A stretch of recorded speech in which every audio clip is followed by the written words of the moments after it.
আশা করি যাদের অনেক আগে পড়া আছে তারা এই ভিডিওটা দেখলে তাদের রিভাইজ হয়ে যাবে, আর যাদের পড়া নাই তারা এই ভিডিওটা দেখলে অনেক অংশে এই বিষয়ে চর্চা করতে পারবেন।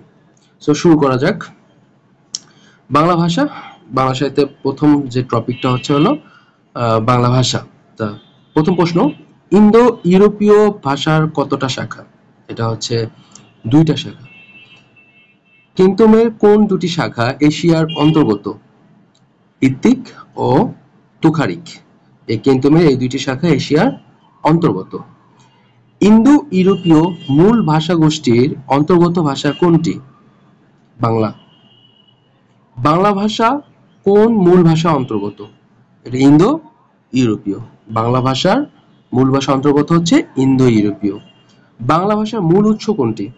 অথবা প্রশ্ন এমন আসতে পারে, বাংলা ভাষার পূর্ববর্তী স্তরের নাম কি? বাংলা ভাষার পূর্ববর্তী স্তরের নাম প্রাকৃত ভাষা, বা বাংলা ভাষার মূল উৎস হচ্ছে প্রাকৃত ভাষা। এটা 17তম বিসিএস এবং 8ম 8মতম যেটা বেসরকারি শিক্ষক নিবন্ধন, এটাতে চলে আসছে যে বাংলা ভাষার মূল উৎস কোনটি?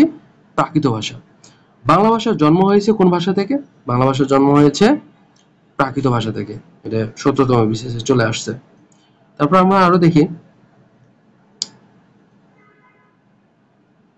প্রাকৃত শব্দের ভাষাগত অর্থ। প্রাকৃত শব্দের ভাষাগত অর্থ হচ্ছে জনগণের ভাষা।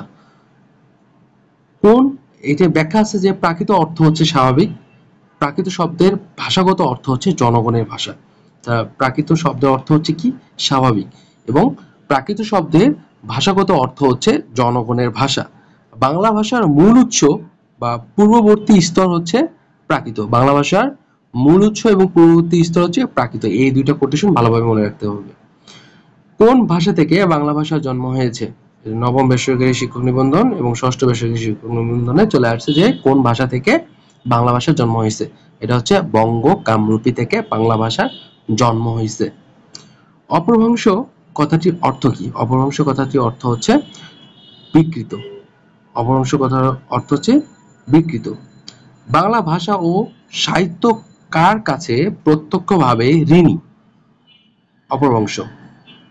এটার ব্যাখ্যা আছে যে অপভ্রংশ শব্দটির অর্থ হলো বিকৃত। অপভ্রংশ শব্দের অর্থ বিকৃত। প্রাকৃত ভাষা বিতর্কিত হয়ে যে সর্বশেষ যে স্তর উপনীত হয় তার নাম হচ্ছে অপভ্রংশ। বাংলা ভাষা কোন ভাষা থেকে এসেছে? এটা হচ্ছে গৌড়ী প্রাকৃত ভাষা থেকে এসেছে। বাংলা ভাষা কোন ভাষা? এটা হচ্ছে কোন ভাষা?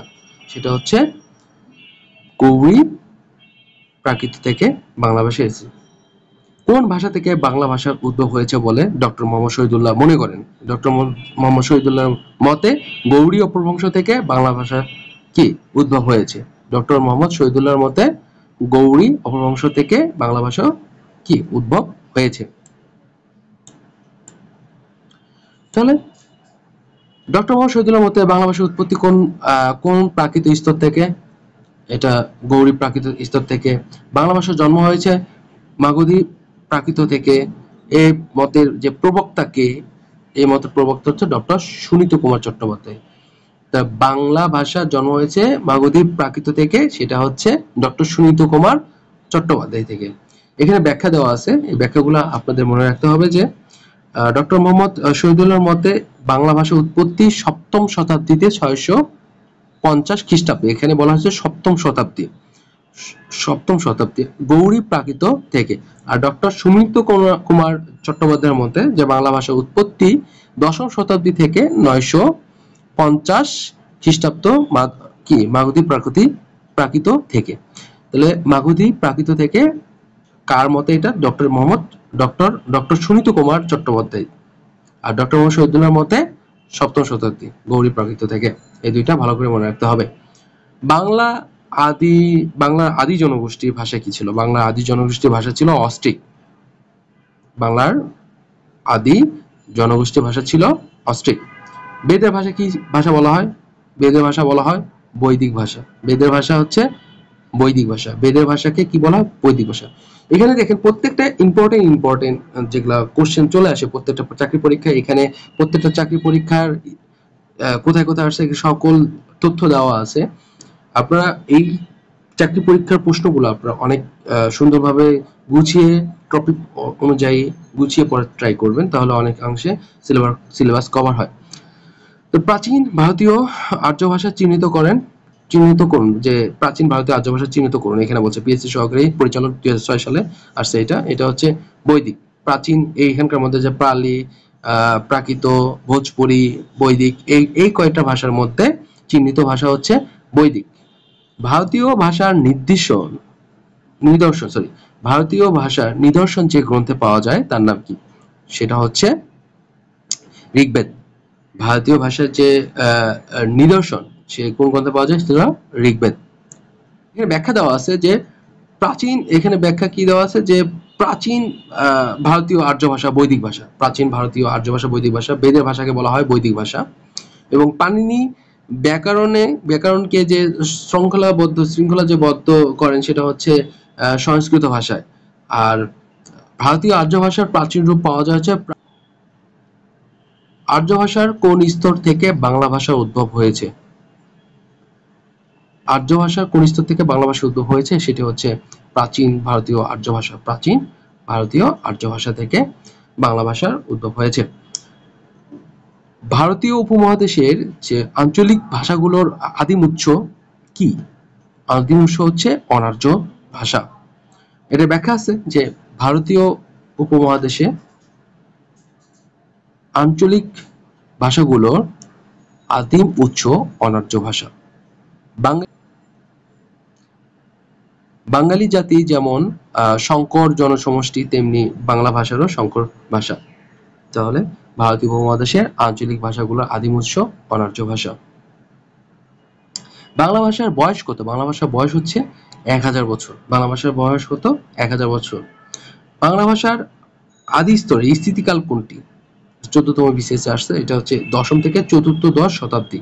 বাংলা ভাষা আদি স্তরে স্থিতিকাল দশম থেকে চতুর্দশ শতাব্দী। এর ব্যাখ্যা আছে, আমরা ব্যাখ্যাগুলো আমরা পড়বো। এই ব্যাখ্যাটা আমাদের চলেন পড়ে দেখি। যে বাংলা ভাষার সুনীত কুমার চট্টোপাধ্যায়ের মতে দশম থেকে চতুর্থ, আর ডক্টর মোহাম্মদ শহীদুল্লাহর মতে সপ্তম থেকে দশম শতাব্দী। এটা দশম থেকে চতুর্থ শতাব্দী, এটা গ্রহণযোগ্যতা সবচেয়ে বেশি। দশম শ্রেণীর ব্যাকরণের মতে যে বিশ্বে ব্যবহৃত ভাষার মধ্যে বাংলা ভাষার অবস্থান হচ্ছে ষষ্ঠ। আর আমাদের এই কোটেশনটা আমরা মনে রাখতে হবে যে বিশ্বে ব্যবহৃত ভাষার মধ্যে বাংলার ভাষা অবস্থান হচ্ছে ষষ্ঠ। আর এই একই সূত্রে পৃথিবীর বর্তমানে প্রায় 3500 ভাষা প্রচলিত রয়েছে। এবং আধুনিক যুগে পদ্মর যে দুটি ভাষার রীতি রয়েছে, সাধু ও চলিত রীতির প্রবর্তক হচ্ছে প্রমোদ চৌধুরী। আর সাধু রীতির নামকরণ করা হচ্ছে রাজা রামমোহন রায়। এটা হলো বেদান্ত গ্রন্থে। এই কয়েকটা লাইনের মধ্যে অনেকগুলো কোশ্চেন চলে আসে, প্রত্যেকটা চাকরি পরীক্ষায় অনেকগুলো কোশ্চেন চলে আসবে। যে সাধু বাতা রামমোহন রায় বেদান্ত গ্রন্থে এটি অভিজাত এবং সম্ভ্রান্তদের ভাষা বলে আখ্যায়িত করা হয়েছে এখানে। আরেকটা বলছে যে চলিত রীতির প্রবর্তক প্রমোদ চৌধুরী, আমরা সবাই জানি।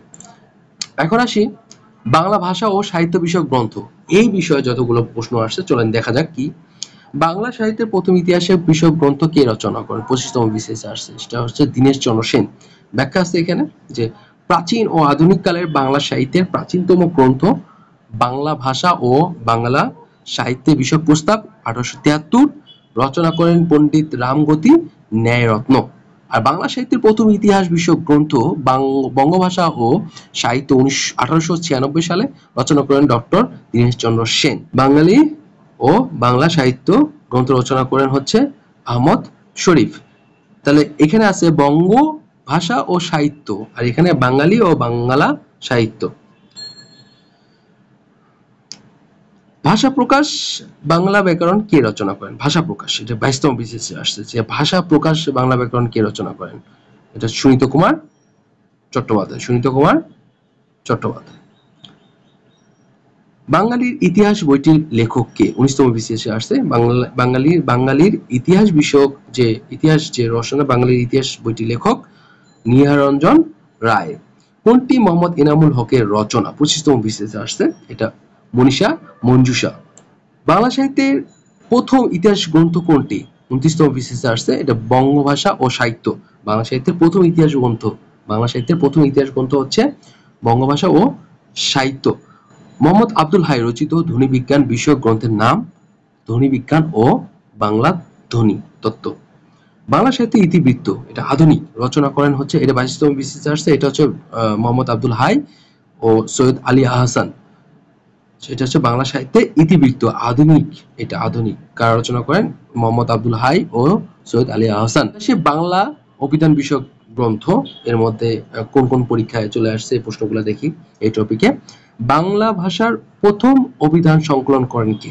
প্রথম অভিধান সংকলন করেন রামচন্দ্র বিদ্যাবাগীশ। এটা ব্যাখ্যা আছে যে 1817 সালে বাংলা ভাষার প্রথম অভিধান সংকলন করেন, বঙ্গ ভাষা বিধান রচনা করেন রামচন্দ্র বিদ্যাবাগীশ। প্রথম বাংলা থিসরাস বা সমর্থক শব্দের অভিধান যে সংকলন করেছেন 23তম বিসিএসে চলে আসছে, এটা মোহাম্মদ হাবিবুর রহমান। খুব ইম্পর্টেন্ট এটা। প্রথম বাংলা থিসরাস বা সমর্থক শব্দ অভিধান সংকলন করেছেন মোহাম্মদ হাবিবুর রহমান। বাংলা একাডেমি আঞ্চলিক অভিধান হচ্ছে সম্পাদনা করেন কে?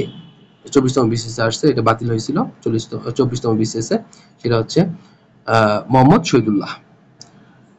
আঞ্চলিক ভাষা অভিধান, এর ব্যাখ্যা আছে, আঞ্চলিক ভাষা অভিধান হচ্ছে ডক্টর মোহাম্মদ শহীদুল্লাহ। বাংলা একাডেমি সংক্ষিপ্ত বাংলা অভিধান আহমদ শরীফ। বাংলা একাডেমি ইংরেজি বাংলা অভিধান জিল্লুর রহমান সিদ্দিকী। প্রমিত বাংলা বানান অভিধান জামিল চৌধুরী। সমকালীন বাংলা ভাষা অভিধান আবু ইসাক এবং ঐতিহাসিক অভিধান মঞ্জুরুর রহমান। এই যে এই কয়েকটা যে বইগুলো আছে, এখান থেকে প্রত্যেক চাকরি পরীক্ষায় এবং আসার মতো খুব ইম্পর্টেন্ট এই বইগুলা আমাদের জানতে হবে। এরপর চলে আসি বাংলা লিপি। কোন শাসন আমলে বাংলা লিপি স্থায়ী রূপ তৈরি করে অক্ষর গঠন কাজ শুরু হয়? সেটা হচ্ছে পাঠান যুগে। যে পাঠান যুগে শাসন আমলে বাংলা লিপির স্থায়ী রূপ, বাংলা যে লিপির স্থায়ী একটা রূপ তৈরি করে অক্ষর গঠন কাজ শুরু হয় পাঠান যুগে। বাংলা লিপির উদ্ভব হয়েছে কোন প্রাচীন লিপি থেকে? 14তম বিসিএসে আসছে, সেটা হচ্ছে ব্রাহ্মী লিপি থেকে। বাংলা সাহিত্যের যুগ বিভাগ, এখান থেকে প্রশ্ন আসছে যে বাংলা সাহিত্যের যুগকে কত ভাগে ভাগ করা যায়? 3 ভাগে ভাগ করা যায়। বাংলা ভাষার প্রাচীন যুগ সময়কাল হচ্ছে 650 থেকে 1200 খ্রিস্টাব্দ। 650 থেকে 1200 খ্রিস্টাব্দ। সম্মিলিত 10 ব্যাংক ও আর্থিক প্রতিষ্ঠান 2024-এ এটা চলে আসছে যে বাংলা ভাষার প্রাচীন যুগের সময়কাল হচ্ছে 650 থেকে 1200 খ্রিস্টাব্দ। এরপর চলে আসি বাংলা সাহিত্যের প্রাচীন যুগ। বাংলা ভাষা ও সাহিত্যের প্রাচীনতম শাখা কোনটি? 12তম বেসরকারি শিক্ষক নিবন্ধনে চলে আসছিল যে বাংলা ভাষা ও সাহিত্যের প্রাচীনতম শাখা কোনটি? সেটা হচ্ছে কাব্য, এটা হচ্ছে প্রাচীনতম শাখা। বাংলা সাহিত্যের ইতিহাস ও ইংরেজি সাহিত্যের ইতিহাস, এই দুটির মধ্যে কোনটি বেশি পুরাতন?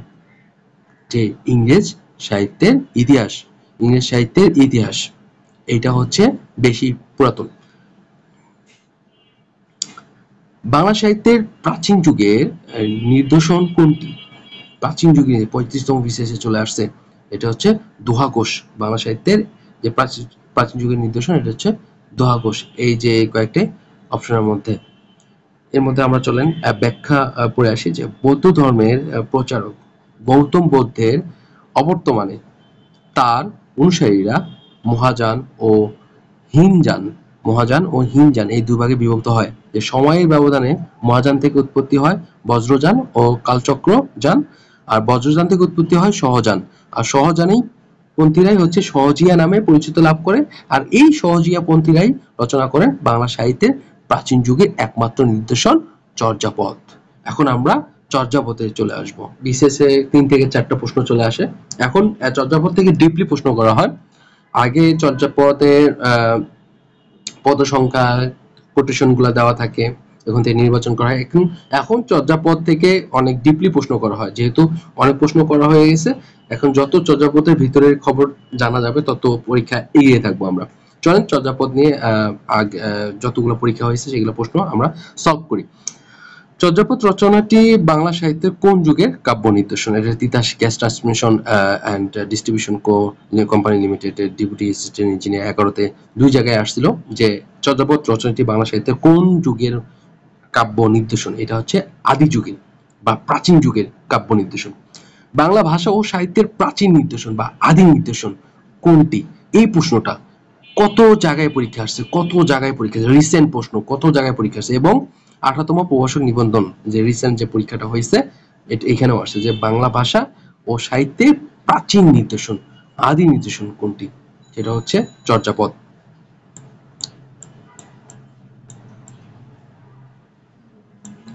চর্যাপদ হলো মূলত গানের সংকলন। এই প্রশ্নটা স্থানীয় সরকার, পল্লী উন্নয়ন এবং সমবায় মন্ত্রণালয়ের সহকারী পরিচালক, সিভিল সার্জন এবং পল্লী উন্নয়ন কর্মকর্তা, জাতীয় সঞ্চয় পরিদপ্তর সঞ্চয় অফিসার সহ সকল পরীক্ষা চলে আসছে যে চর্যাপদ হলো মূলত একটা হচ্ছে গানের সংকলন। বাংলা ভাষার প্রথম কবিতা সংকলন চর্যাপদ। কোন রাজবংশের আমলে চর্যাপদ রচনা শুরু হয়? কোন রাজবংশের আমলে? খুব ইম্পর্টেন্ট। এটা হচ্ছে পাল রাজবংশের আমলে চর্যাপদ রচনা শুরু হয়। চর্যাপদের সঙ্গে কোন ধর্মের নাম সংশ্লিষ্ট? 40তম বিসিএস এর তথ্য যোগাযোগ প্রযুক্তি বিভাগের অধীনে সহকারী প্রোগ্রাম 2017-তে চলে আসছে এটা, যে চর্যাপদের সঙ্গে কোন ধর্মের নাম সংশ্লিষ্ট? বৌদ্ধ ধর্ম। চর্যাপদ কোন ধর্মাবলম্বীদের সাহিত্য? এটা হচ্ছে সহজিয়া বৌদ্ধ। চর্যাপদ কোন ছন্দে রচিত লেখা? এটা কোন ছন্দে? 33তম বিসিএস চলে আসছে, এটা হচ্ছে মাত্রাবৃত্ত ছন্দে। চর্যাপদ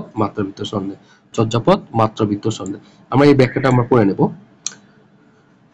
বাংলা ভাষা ও সাহিত্যের প্রাচীন যুগের একমাত্র নির্ভরযোগ্য ঐতিহাসিক নিদর্শন চর্যাপদ বা চর্যাগীতিকোষ।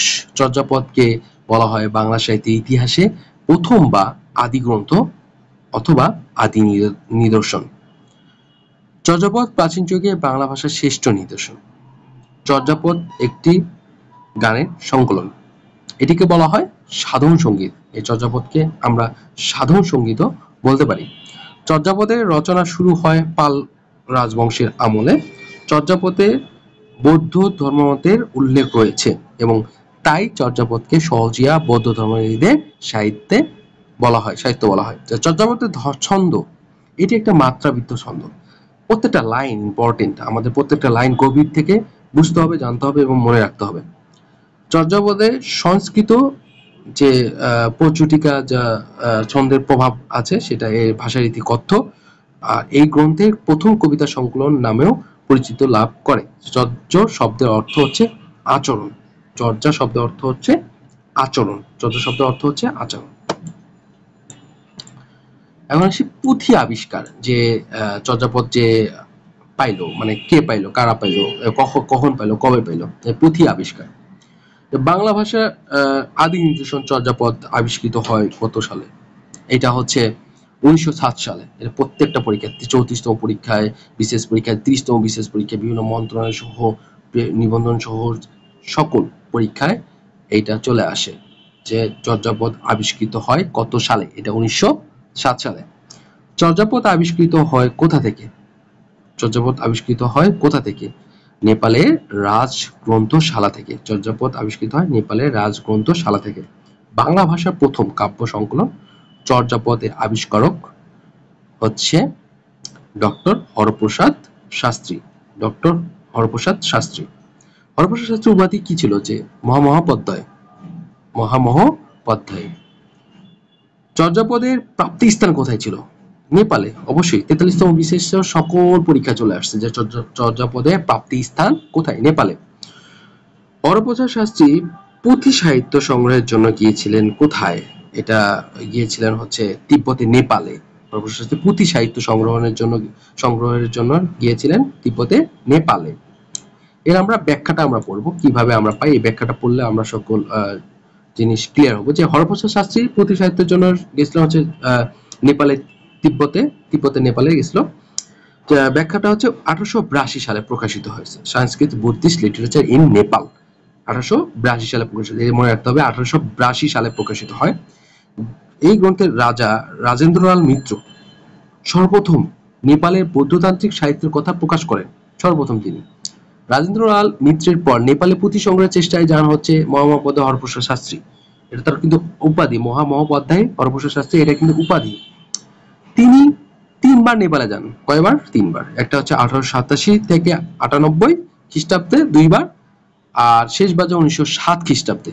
1907 খ্রিস্টাব্দে এইখানে বাংলা ভাষার প্রথম কাব্য সংকলন চর্যাপদের আবিষ্কারক মহোপাধ্যায় হরপ্রসাদ শাস্ত্রী। আবিষ্কৃত হয় নেপালের রাজগ্রন্থ বা রয়্যাল লাইব্রেরি থেকে।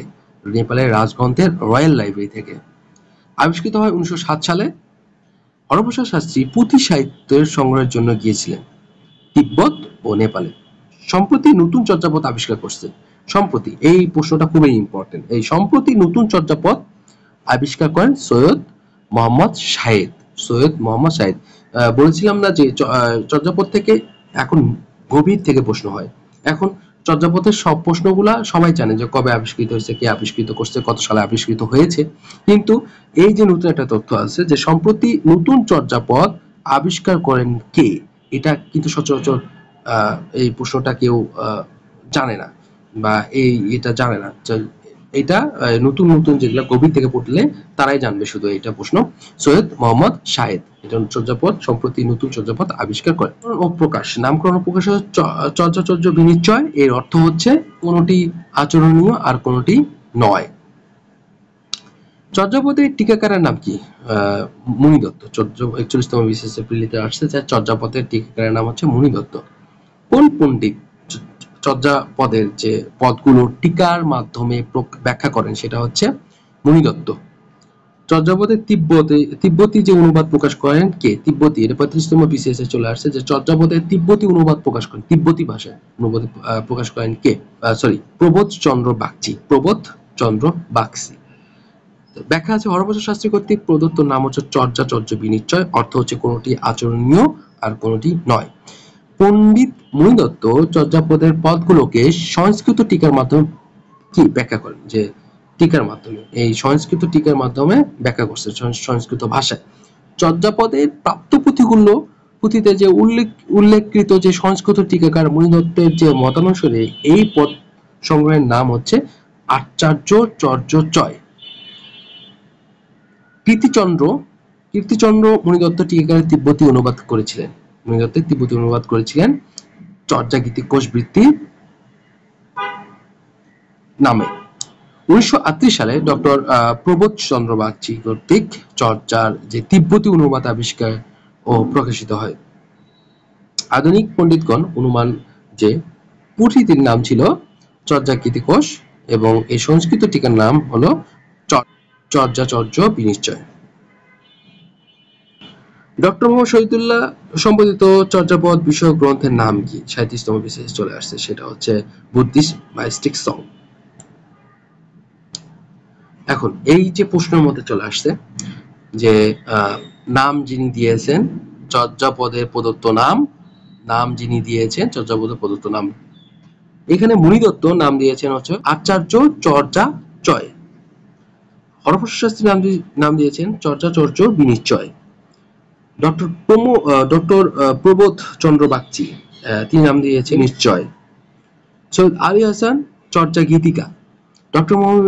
ডক্টর মোহাম্মদ শহীদুল্লাহ নাম দিয়েছেন চর্যাপদকে হচ্ছে বুদ্ধিস্ট মাইস্টিক সং।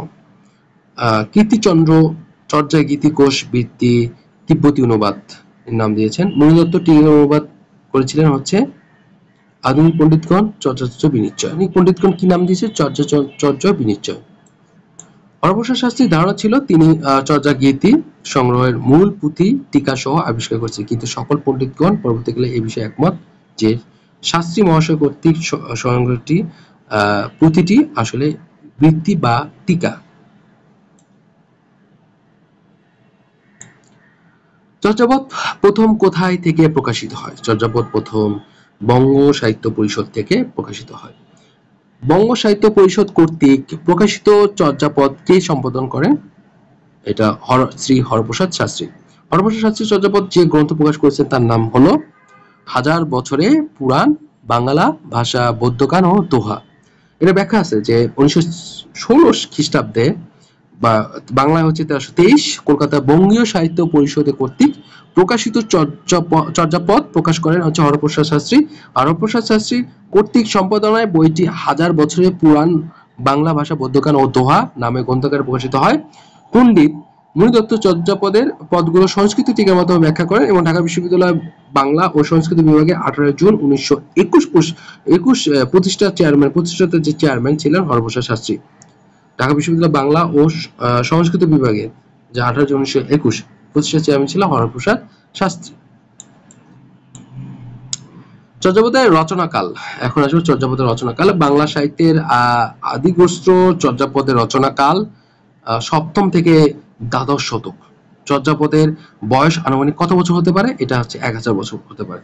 যে ব্যাখ্যা আছে এখানে, সেটা হচ্ছে কত বছর চর্যাপদের যে বয়স আনুমানিক কত 1000 বছর। যে ব্যাখ্যা আছে এখানে যে বাংলা পাল বংশের রাজারা বৌদ্ধ ছিলেন, তাদের আমলে চর্যাকৃতি কাণ্ডগুলোর বিকাশ ঘটেছিল। যে রাহুল সংক্রিয়াতন এর মতে পাল রাজার ধর্মপালের সময় লুইপাদ বা সহরপাদ বর্তমান ছিলেন। চর্যাপদের রচনাকাল ডক্টর সুনীত কুমার চট্টোপাধ্যায়ের মতে 950 থেকে 1200 এর দশম থেকে দ্বাদশ, এবং ডক্টর শহীদুল্লাহর মতে হচ্ছে 650 থেকে 1200 সপ্তম থেকে দ্বাদশ শতক। এখন আসি চর্যাপদের ভাষায় বিতর্ক নিয়ে আলোচনা। নিচের কোনটি সহোদর ভাষাগোষ্ঠী? এটা হচ্ছে বাংলা ও Asamiya. The origin and development of the Bengali language, এই গ্রন্থটি রচনা করছে কে? সেটা হচ্ছে ডক্টর সুনীত কুমার চট্টোপাধ্যায়। চর্যাপদের ভাষাকে বাংলায় প্রতিপন্ন করেছেন সুনীত কুমার চট্টোপাধ্যায়। চর্যাপদ বাংলা ভাষা রচিত, এটি প্রমাণ করেন সুনীত কুমার চট্টোপাধ্যায়। এটা power grid company of Bangladesh limited উপসহকারী প্রকৌশলী 2024 সালে এটা চলে আসছে। চর্যাপদ যে বাংলা ভাষায় রচিত, এটি প্রথম কে প্রমাণ করেন? সুনীত কুমার চট্টোপাধ্যায়, খাদ্য অধিদপ্তরে। ডক্টর মোহাম্মদ শহীদুল্লাহর মতে চর্যাপদের ভাষা ছিল বঙ্গ কামরূপী। এর ব্যাখ্যা আমরা এখন পড়ব। যে 1920 সালে বিজয় চন্দ্র মজুমদার প্রথম চর্যাপদের ভাষা নিয়ে আলোচনা করেন। 1920 সালে চর্যাপদের ভাষার প্রভাব রয়েছে হিন্দি, অসমিয়া, উড়িয়া, অপভ্রংশ, মৈথিলি আর হচ্ছে প্রভৃতি ভাষা। তাই অন্য ভাষাবিদরাও তাদের ভাষা যে সাহিত্য বলে দাবি করেন। ভাষা বিতর্ক থেকে মুক্তির জন্য 1926 সালে doctor Sunit Kumar Chattopadhyay the origin and development of the Bengali language ODBL সংক্ষিপ্তে ODBL নামক বিখ্যাত গ্রন্থে এর ভাষা তাত্ত্বিক যে বৈশিষ্ট্য প্রথম আলোচনা করেন। তিনি ধ্বনিতত্ত্ব, ব্যাকরণ ও ছন্দ বিচার মত দিয়েছেন। চর্যাপদের পদ সংকলনটি আদিমতম বাংলা ভাষা রচিত, যার মাধ্যমে প্রমাণিত হয় চর্যাপদ বাংলা সাহিত্যের প্রাচীনতম নিদর্শন। ডক্টর মোহাম্মদ শহীদুল্লাহর মতে চর্যাপদের ভাষা বঙ্গ কামরূপী, মনে রাখতে হবে। এখন আসি চর্যাপদের ভাষা। সান্ধ্য ভাষা কোন সাহিত্যকর্মের সঙ্গে যুক্ত? এটা 38তম বিসিএস চলে আসছে। চর্যাপদের পদসংখ্যা এবং রচয়িতা গণ, এখান থেকে অনেক জায়গায় পরীক্ষায় প্রশ্ন আসছে এই টপিক থেকে। বাংলা সাহিত্যের প্রথম নিদর্শন চর্যাপদের সংখ্যা কয়টা? সেটা হচ্ছে 50টা। চর্যাপদের গান সংখ্যা, যে চর্যাপদের গান সংখ্যা কতগুলা? এটা হচ্ছে 51টি। প্রাপ্ত চর্যাপদের পদকর্তা কতজন? 23 জন। চর্যাপদে কতজন কবির পদ রয়েছে? 24 জনের কবির পদ রয়েছে।